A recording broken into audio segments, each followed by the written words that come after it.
Pinaghahalagan ng National Historical Commission of the Philippines ang kumakalat na maling impormasyon sa mga Chinese social media na dating bahagi umano ng China ang Palawan.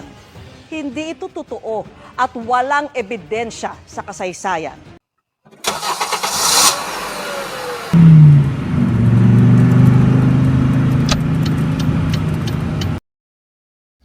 Hello po ate, good morning. Nakita mo yung post ng NHCP? Hindi pa. Ano ba meron sa post?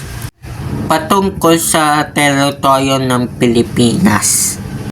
Sabi na sa kanya daw yung Palawan.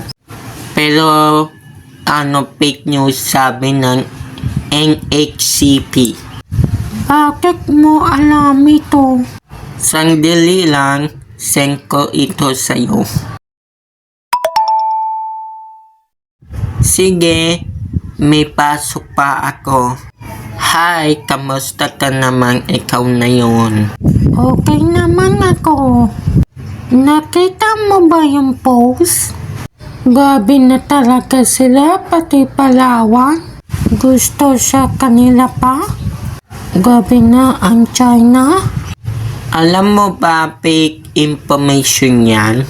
Hindi naman totoo ayon sa NHCP.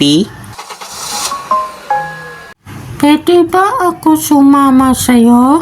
Sige, sakay na.